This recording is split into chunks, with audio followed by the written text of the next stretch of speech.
going on, people? Welcome to United View and welcome to the Tactical View. I'm back on it. Cam rang me, he said, listen, Fleck. He said, listen, I don't mind doing it by myself, it's fine, but I need you back alongside me. I need you. And I answered your call. I'm back, exactly. Casemiro, your suspension's ended and you are back. I'm saying, I'm back. The team is back to being the team, the best team it could be. But let's get straight into it. Obviously, after our very, very comfortable win against Everton, I know you wasn't there, but obviously you would have done your due diligence and looked back at the whole 90 minutes. Should have been 7-0, probably, with the chances that we had. But a very, very comfortable day at the office. It was indeed. We'll start this show with the same way we start most shows. We'll have a quick look at the Everton team. We won't spend long on this because, let's be honest, there is nothing there. Pony. That's what there is to say, really. Pony, mate. He's probably one of the worst strikers I have ever seen play at Old Trafford. And we've had some cup games against some lower league opposition. Yeah. He's bad, him. Seamus Coleman, don't know quite why he's still playing in the Premier League. He got exposed, and like you say, it's his fault for the goal, wasn't it? It was terrible. Yeah. Ben Godfrey wasn't great. I mean, I do have a lot of respect for him, though. I think he put in a lot of effort, obviously, but just... He's athletic, he's got good speed in that, but defensively, awareness, he's shocking. Yeah, exactly. I think outside of that, there's not a lot These to say. two got hooked off. They did. Both as a pair, mate. Honestly, for me, Onana overrated. I know everyone says he looks good, nice. Yeah, I'd have it. Average. I quite like him, but I think it sometimes goes under the radar. It's actually really easy to, well, not really easy, but it's a lot easier to look good at a lower level Premier League club. Like McTominay can come in this Everton team or go to Palace or somewhere and look fantastic. They look great, yeah. Conor Gallagher looked brilliant at Palace. Look what's happening now at Chelsea. Useless. Exactly. That's what I mean. So that's what I mean. Average means you can play for Everton. Yeah. That's what I'm saying. He's just average. Exactly. And that's why Alex Iwobi's there as well. So anyway, now we've finished... that was disgusting. That was brutal. There was no need for that. Beautiful. That Tactical View, you started it by just tactical slagging off. That's what Cam is saying. I'll just slag the Everton players off and say how crap they were. But no, they were. Do you know what? Because like even Sean Dyche said it. He said best team won on the day. Like the amount, especially in the first half, how we were able to just play balls in straight lines that were just going over the top of their heads, and we were clean through. The Maguire does one when he's meaning to clear it, but they're clean through. Yeah. Coleman missing it, Tarkowski foot race with Rashford. The one that Bruno plays through to Anthony, inch perfect, over Ben Godfrey's head. The one that David De Gea plays right down the throat, I think that's over Ben Godfrey's side as well. Yep. Anthony's in. That's three I've just named there. So defensively, that's why we're saying how crap Everton were in this particular game, because they were. Yeah, it was really, really easy for United. And I think maybe Sean Dyche just got a little bit confused with the way United set up. Maybe he expected Wout Weghorst up front because, I mean, it didn't look like they were prepared for the pace of Rashford in behind. I think a lot of the ways that United were trying to build up and play through, it was just incredibly easy in pretty much every phase of the game. And what I think has happened this week, which is the first time for a long time, obviously we've had a few knocks with some results not going our way after the international break, all that sort of stuff going on. But I think what's happened this week is we've started to retain the ball a lot better. And when we retain the ball a lot better, all the different aspects to our structure, to our system, become so much more obvious. And you get players like Anthony and Sancho who, they struggle where we have less possession because they're not really equipped for going around the outside of their fullback. They're not equipped for being against two players when they get doubled up on by a winger and fullback tracking back. And in this game, and against Brentford as well, because we were able to retain the ball so much better and get our whole team up the pitch, Sancho and Anthony have all of a sudden got players close to them, they've got runners around them, and we look so much better for it. And I think something that has gone possibly a little bit under the radar that I do want to highlight is I think David De Gea and Harry Maguire were fantastic in this game. They were. I think that was a massive, massive part of why United say it was with that so smirk. good. It was through not gritted teeth, but the smirk says it all, yeah. But they were in this 90 minutes. Look, they were brilliant, and if he can keep doing that, fair enough. But I think all it did for me at least was highlight why we so desperately need a goalkeeper that can do that. And I think we often overlook with football the psychological effect, where I think if teams come to Old Trafford and they know they can press us, get high and win the ball back on the edge of our box and create a goal-scoring chance within 3 or 4 seconds, they're going to do that. Teams go to the Emirates, they go to the Etihad. If they try and press high, I mean, it's what happened to Liverpool at the Etihad. They tried to press high. They're a decent pressing team, or at least they were a few seasons ago. They were before, yeah. Yeah, they got a few things wrong, and they got played through time and time and time again.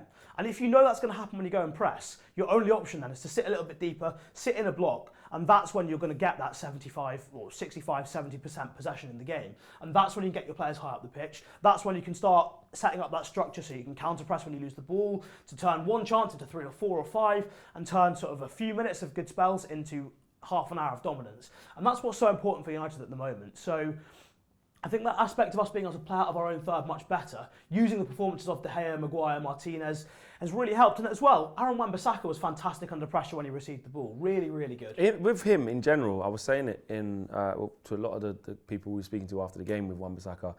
Obviously, he does the Wan-Bissaka Bruckfoot where he missed from 5 yards.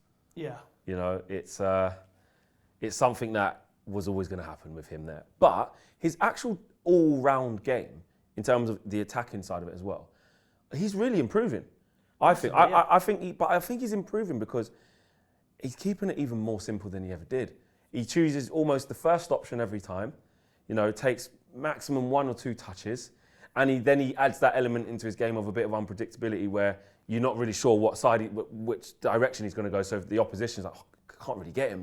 He's a bit awkward, isn't he? Yeah, he is. So that's actually helping him in our build-up. Like, I think he's actually contributing to our build-up way more than he ever used to. So big up to him. He's got so much better. You can see him receiving the ball in narrower areas. Yeah. We'll come on to that with some of the clips later as well. But what's really interesting is the sort of dynamic that we've got with the fullbacks. So we'll quickly look at the play areas here.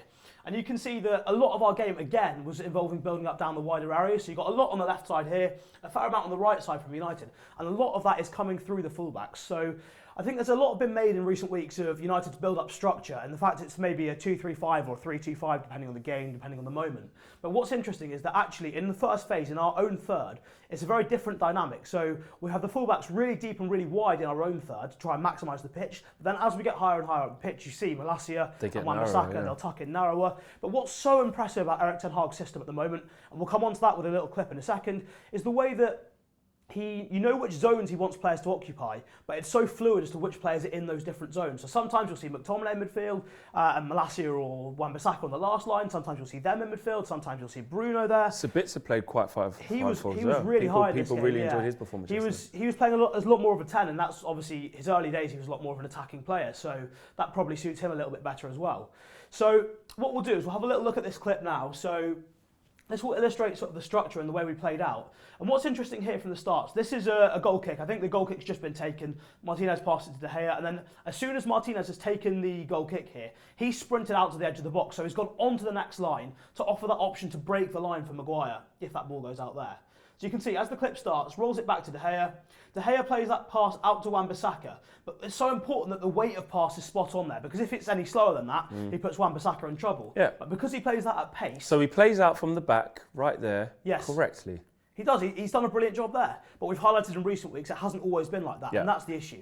We need the consistency, and that is what allows us to break the press, get down the other end, and if you can do that consistently, teams can't press you. They have to sit deeper and deeper. But what you see here, the structure, look how interesting this is. So you got, at this point, Martinez is basically on the next line. We're basically playing with one centre-back there, and De Gea is the other one there. If we need to recirculate the ball, obviously in this phase of play it doesn't happen, but De Gea and Maguire are deeper. Martinez is almost pushed on into midfield. And what's interesting there from this moment, as we roll it on, you can see the Everton players sort of really engaged in the press there. You've got both the strikers there, Sims and sort of Demarai Gray, who played up with him most of the time as well. You've got the midfielders going across, and this is something Sean Dyche does quite a lot with his sort of diagonal pressing. He'll try and shut you in one of the corners. But notice with Wan-Bissaka's position there, obviously later on when we get higher up the pitch, he'll tuck in, but look how deep and wide he is to try and bait pressure in this early phase. And that was a massive reason why we were able to hit Rashford in behind, because the wingers jumped on Wan-Bissaka. All it takes then is Anthony come towards the ball, bring Ben Godfrey at left back with him, and then there's space in behind. So you can see that with the way this sort of pans out next. Wan-Bissaka, look, a nice little body fake there to get round his man. McTominay's come towards the ball there. You can see just behind there, Anthony's come towards the ball as well, dragged Ben Godfrey in, and that's left that space there for Sabitzer to run into. And that's because we're able to get out so easily, and at other times it would have been Rashford running in behind for a ball over the top. Because we're able to get out so easily, at some point Everton have got to stop pressing. And look, it gets a little bit congested, a little bit chaotic. But you can see that there's so much space there in midfield and in the higher areas to run into. One thing I wanted to highlight was in the build-up there, what we've seen is the fullbacks in wider areas, a lot deeper as well, to draw the pressure, draw the Everton players out. And now there's been different midfield dynamics that we've tried with Casemiro absent, because obviously it's been a lot harder for us to progress the ball. And it's sort of varied whether at the start of the season we'd have the wingers dropping in to try and combine with the fullbacks to help us play out down the wide areas. But in recent weeks, what we've seen is more of a 4-2-3-1 shape. So we've had one deeper midfielder, we've had the 8s either side, which has often been Sancho and Bruno, or Sabitzer and Bruno. And what we've seen from them is that then we've got the 8 coming into these areas to try and help out with the fullbacks. But now, in this game at least, it looks like we've gone back to a little bit more traditional way of Bruno dropping in as more of a quarterback and McTominay sort of tucked in here, with the option for the wingers to get involved as well. Because what was happening before was that when the 8s were combining in these areas, the wingers were staying very high, very wide, pinning the defence back. But it was meaning that in these battles that they weren't really suited to. Rashford can do okay in those situations, but Sancho 1v1 locked up against his fullback isn't really going to be able to do. You don't really want to create loads of situations like that. Yeah. Exactly. So I think the dynamics now with Bruno playing in that area suits him a lot better. What I want to talk about now, so we've mentioned how in the deepest areas we've got the fullbacks like that. I want to talk about now, once we've got out of our own third, what happens a little bit higher up the pitch. We've got a brilliant clip here to illustrate exactly that. So what we see here is we've got the possession a little bit higher up the pitch here, and just look how high that defensive line is. You've got Maguire, you've got Martinez, you've got Bruno, so that's the 3 in the 3-2-5. You've then got McTominay and Malacia at this point as the midfield pivot. Then you've got 5 players beyond. And again, you can see we've talked about minimum width quite often. You can see how narrow the whole United team are. This is only about half the width of the pitch, and only Jadon Sancho is outside of that on this side. So you can see what that creates is it means that if we do lose the ball in these areas, look how many players are already around the ball. In positions to be able to win it back, yeah. Exactly. So to be able to create this kind of situation, which means we can counter press quickly and win it back, and we're more likely to be able to create an even better chance, because if we do win it back after we've lost it, they're disorganised. The Everton players are thinking about going forward, so there's more likely to be space for us to get in behind. But to create this condition, to be able to do this, you need to be able to retain the ball well, you need to be able to play out of your own third so that the opposition team have to sit back. That's what lets you do this. And once that's happened, you can look at the composure here from Bruno, not wasting the ball. Nothing's on forward, we'll just circulate the ball and find the options. It's fantastic to see, because we've not seen this from a United team for quite some time. And look, again, against the low block as well, against the team. I know you set up the conditions where you're saying we're kind of making them do that, but also Everton will want to be like that. Exactly. In Sean Dyche's mind, obviously he will think, right, I've got my bank of 4, I've got another bank of 4, I've got my 2 there. He's comfortable in that moment as the manager. Yeah, I mean, I'm sure he'd rather, if he possibly could, try and win the ball higher up the pitch. But I think because of the way we've set up, we stopped that being able to happen. Exactly. So watch Malacia here as well. As that ball comes back round to Bruno, watch Malacia making that run forward. So he's not scared or anything, not worried. The fluidity within who goes in different places. He shows for the ball, doesn't work, so he goes really high up the pitch to create that space for somebody else. Yeah. And that sort of movement, that sort of fluidity can only happen. Yeah. Exactly, it can only happen when you trust each other, you understand the rules and the principles, and you're able to then adapt to the situation that occurs in the game. So you've got Wan-Bissaka at this moment, rather than being inverted, is high and wide, stretching the play. Anthony's tucked in at this moment, and look, Harry Maguire even steps on higher up the pitch as well. And the other thing again is that because we're able to get so many players high up the pitch, that we're stopping the situations where Anthony and Sancho are up against 2 players. Yeah, and they have to beat them, or they get doubled up on themselves. Exactly. Because we're able to keep the ball, retain it higher, we can push more players closer together. Than number 9. Exactly. Sabitzer and Rashford are basically 2 strikers at this point. But because we've got players so high up the pitch, we can combine in these areas, and it stops these guys being doubled up on. And you can see again the movement from Wan-Bissaka here. Just cuts off the end of the clip, but he's constantly moving inside, outside, into the half spaces, all that sort of stuff. And it's fantastic to see. So, let's talk about some of the underlapping stuff that we're seeing from McTominay as well. So we'll go back to the board. And what we've seen, so we've noticed how in early build-up we've got these really deep, wide fullbacks. As we get higher up the pitch, we've got different sort of zones, different sort of occupations, different things going on. So we typically saw this 3 that we built up in. Obviously, that gives us that numerical advantage against the 2 of Everton there. And then beyond that, we'll see maybe, let's say, Malacia and McTominay at this moment that are tucked in there. And then you've got this dynamic here. So you've got Sancho wider, you've got Sabitzer and Rashford in those areas there. And you've got Anthony, potentially, let's say, and Wan-Bissaka just underlapping here. Or maybe he can rotate with McTominay. But the interesting bit about the structure and why it's so effective is that against every important area of the Everton block, we've got an extra player. So here we've got that 3 against the 2, which helps us to circulate the ball and keep it in the first phase nice and easily. Here we've got sort of 2 players up against the 2 here, so that's sort of reasonably balanced there. And obviously here in a really important area, we've got 5 up against 4, which is so important. And what we can see with this is that, as we saw with Malacia in that clip there, if he drops in to show for the ball, or someone comes off this line to show him for the ball there, we can have another underlap coming from the inside there. And again, that creates the conditions where Anthony can slip Wan-Bissaka in like that, which happened a few times. Or find and Wan-Bissaka played a couple in Sabitzer. Yeah, and McTominay came in, even for the goal as well. Yeah, McTominay came in there. being able to get those players so much higher up the pitch makes a massive difference in what we're trying to do. So it's keeping that ball. It's the psychological effect as well, being able to play out of our own third, the keeper being comfortable, the fullbacks being comfortable. It gets us up the pitch, and this structure, as we've said, creates this funnel shape so that if Everton do win it back, there's nothing they can do. I think what's good as well is remember, this is obviously the first year of Eric Ten Hag, and these are games whereby at home against teams down the bottom of the league, sitting camping in, we used to really struggle with that. Really struggle to break them down. Really struggle to create chances.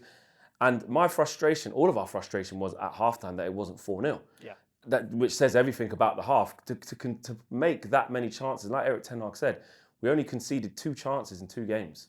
Sims has one where he should score. He absolutely should score.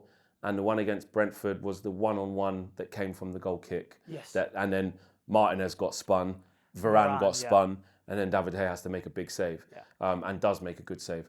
But other than that, in 2 games, comfortably, in 2 tricky oppositions, which 2 teams that have gone to other places and put up a real hell of a fight, we've managed to absolutely dominate them. Especially the second one, and the second one more in particular against Everton, this one we're talking about, to make so many chances. And like you said, it's good to see that these patterns play. People from the outside can look and say, mate, it's only Everton at home. They're 17th or 18th, wherever they are. I can't remember. It's only Everton. But no, this Man United team, with a lot of these same players in it, used to really, really struggle at home to these types of teams. Low block, what are you going to do? It was give it to Rashford and hope, wasn't it? It was give it to Martial, hope he can do something. So, looking at this clip here, I think this really underlines the sort of extent of the rules and principles that we've got at the moment. So if you look here as Martinez receives the ball, typically what you would have often seen in previous seasons is Wan-Bissaka trying to run out that way as quick as he possibly can to give himself more space. Yeah. So that's the traditional kind of, let me get back wide, get into the full shape, and I can get it at my feet. Exactly. Yeah. Whereas in this situation, you see that concept of minimum width again. We're not in our own third here, so we're not trying to draw pressure to create space in behind. We're in the middle third here, in a reasonable position where we can actually build an attack, get our shape sorted. So rather than running out there, look what Wan-Bissaka actually does instead. So we'll roll the clip on here. Ball goes out to Bruno. He stays there, doesn't he? He stays in midfield. He has the confidence to take that ball under pressure. He wouldn't. That is the biggest. How different is that to what we're used to? That's ridiculous. What's going on there? What happens next is even more ridiculous and shows you the extent of the sort of rules and principles, where every single player understands where they should be, not just in relation to their position, but it's fluid. They can go out and express themselves. Can you guess what's going to happen next? What I might be highlighting next? I'm trying to think what happens here. Does Bruno go beyond him, and doesn't he have a bit of quick feet and find a pass into midfield with Bruno going beyond? Yeah, there's a bit of quick feet, but there's also this going on as well, which you don't ever really see in previous seasons or any other situation. It's mental. Where, look, Wan-Bissaka's narrow. Look what happens. Maguire just makes that overlapping run around him, and Bruno. So at this point, you've got Bruno Fernandes playing centre back alongside Martinez. Look at him. Wan-Bissaka is playing as a 6. So he's going, give me it on the half turn in here, give me it. It's ridiculous. That highlights the extent of the fluidity we've got under Eric Ten Hag, and that for me is what makes the system great. You've got Bruno there at centre back for that particular play. You've got De Gea being comfortable on the ball as well, which to be fair is under no pressure, should be. Martinez at centre back there as well. Wan-Bissaka in midfield, and you've got Harry Maguire somewhere up there playing as a right wing back, getting on down the touchline. So you're saying that's not just this phase of play. You're saying this is the fluidity that actually Ten Hag wants in his team. Exactly. It maybe takes a little bit longer to get this through to players because obviously, look, that's him being there from the first. Could you imagine the first sort of training sessions where he's going, right, Aaron, listen, I want you to be able to come in here and be. He probably thought like an alien. He probably thought, boss, I don't know if you know me. I don't know if you've seen my game. Yeah. I don't go here. But he's adapted. He's doing that. Maguire's going on down there. Bruno's dropping back that deep. And even his body shape, he's sort of on the half turn there. Not quite, I guess it's just that moment of the clip. But he's ready to receive that ball and play forward, or at least not. Yeah, or just be the decoy. Sometimes it's not even about receiving it. It's about occupying that space. So if you're Damari Gray and Idrissa Gueye, he's already pointing. Yeah. He's already going, well, I've got a problem here because I can't go out here. I've got a big gap behind me. Hopefully Onana should be back there, but you don't know. Just by him being there gives the opposition a problem. And that's exactly it. It's the fluidity. It's knowing which zones we want to occupy, where we want to be on the pitch. It's that tactical chess that's going on, knowing which zones we want to be on the pitch so that we can affect the opposition best and create chances going forward. So I'll roll on the rest of the clip. But I just really enjoyed that fluidity from the way that... Right, so that's what he was doing. He was pointing for Josh Sims to hurry up and get there because he couldn't go. Because Wan-Bissaka's right there. Exactly, and that's the sort of numerical advantage we had in that first phase there, and that's the difference it made. So you've got Martinez on the ball now. That's pretty much the end of that clip. Yeah. But it is quite something to see from where we've come from to being in that position now. But what I want to talk about next is this man here, Bruno Fernandes, playing in a much deeper role, a fantastic performance, high 80s pass success. We'll have a look at some of his stats here. So obviously compared to where he's played in previous years, heat map wise, look how deep he is. He's picking up the ball so much in the first phase. He's so important to United in the way that we're progressing the ball. So it's much more of a quarterback type of role than we've seen from him in recent weeks. And I think the important bit, though, is that we've got to note he wasn't really under much pressure. And I think that's the important He's under none. He's under none. And even Eric Ten Hag's not said that specific point, but in his press conference when he said, when we have midfield players missing, we have to find a new balance. And as you saw today, Bruno coming deeper to do that, it's a solution. Because when you get Eriksen back, when you get Casemiro back, he ain't going to be there. It's great news they're coming back now. Fantastic, perfect. Yeah. But in the right type of games, and I said this in my match reaction, what I'd learned over this sort of period when Casemiro's been out for the 4 games and et cetera, what I'd learned is actually, in the right type of games, this man can do that job. In the right type, when he's got time on the ball, when he's got space, when he isn't being pressed, he can get his head up, he's got acres, he's got runners, system, people moving about, fine. Because he's a good player. He is a good player. If you give someone like that time, he can pick out a pass. He's got a great weight of pass on him, and he can do it. If you have it like away at Newcastle, when you got flipping Sean Longstaff on him and Bruno Guimaraes and Joe Willock and players running around him and pressing him, not a chance. But I agree. In this 90 minutes, fantastic. And against Brentford, fantastic. I think you can see how much Ten Hag's still learning about this team because he's had to change the midfield dynamics so many times in recent weeks because Casemiro and Eriksen are missing. So I think it's been really important that Bruno was able to achieve success in this role in this game. But as you said, against Newcastle, teams when he's under real pressure, if someone's gone man-to-man... We go away to Brighton, I don't want him in there. No. Do you know what I mean? When we have to play, well, maybe Chelsea at home is a bit different, but do Yeah. you know what I mean? The big games, even Spurs away. Like, I know they're not that great, but you never know. You could get Højbjerg running around like a madman, put him under pressure. You just don't really want him there. You don't want him there. I think we'll come on to some clips as well. We'll see how, when he's not got pressure, he can obviously pull off some incredible things. But when he's under pressure, I'm not sure it's a long-term solution. But Absolutely it's good to see that it's worked in these sorts of games. Yes. I think something else that was really interesting to see is just the pass types that he's made. So in terms of live ball and dead ball passes, obviously 109 passes together, adding those up. But it's just a variation in these. So he's playing 4 switches, 5 crosses, even took a couple of throw-ins in there as well, some corners, and he's played a couple of through balls. But add in the throw. Honestly. You stats people, add in the pass. Oh, bloody hell. I thought it was just a bit more variation in terms of the pass types. You can see how much stuff he's done of just in different ways. No, it was interesting looking at the stats for the game because obviously basically every player is in 0 for a lot of these categories. He's pulling off through balls, he's switching the play, and again, switches can be sometimes a little bit hard to register for a central player because you've got to move the ball at least 40 yards of the width of the pitch. So that's quite impressive again. The through balls were fantastic to Rashford and Antony. Brilliant performance under no pressure though, and that's the key bit really.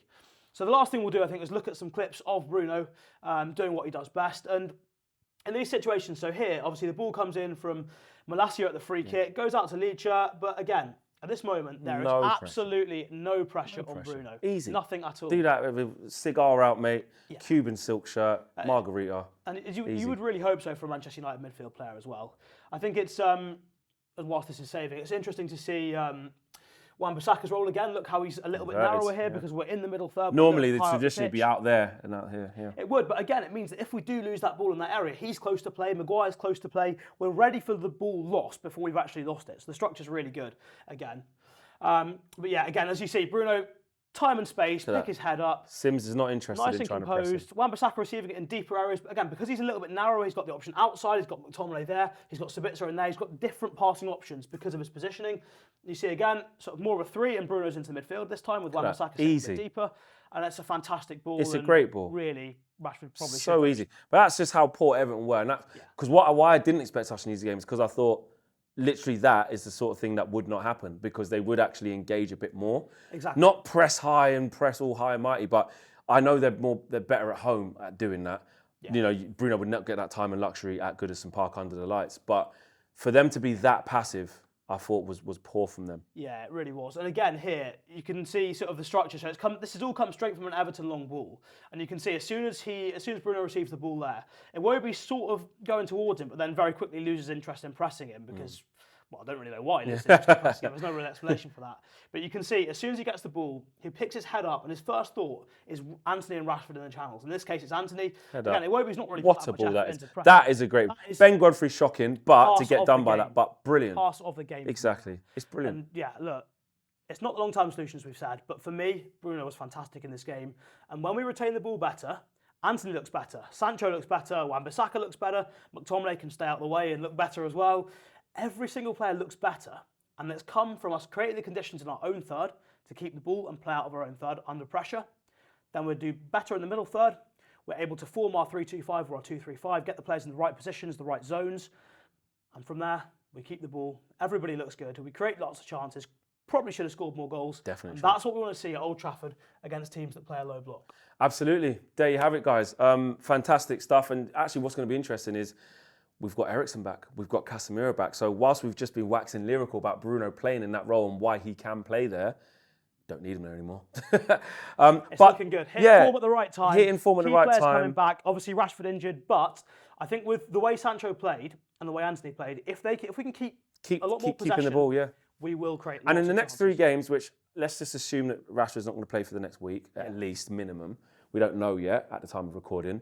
You know, Sevilla at home, they're not very good. No. You know, we should be playing almost like that with the majority of the ball. Yeah. Forest away, they're not going to have the ball. They will, in transitions, they will look to get Brennan Johnson in behind them. They're going to be very dangerous. It's going to be a difficult game. But again, we should have the lion's share of possession. And then back for Sevilla again. So, and then it's the semi-final. So I think hopefully in that time, we should still see, like I said, talking about Jadon Sancho, more of this type of play. And actually, he needs that run of games, doesn't he? He needs that run of starts, and he's going to get it now. Exactly. So it's good for him. Both Sancho and Anthony had really high 80% pass completion again. They keep the ball. That's what helped the team. Exactly. Smash the like on the video, guys. Subscribe to the channel if you are new. Big week here at United View. 2 games. At home to Sevilla and then away to Nottingham Forest. Me and KG will be doing the FIFA, the return. That is tomorrow. We're free game. Tactically, mate, we're shocking. That's because he's simming the games. Honestly, don't get me started.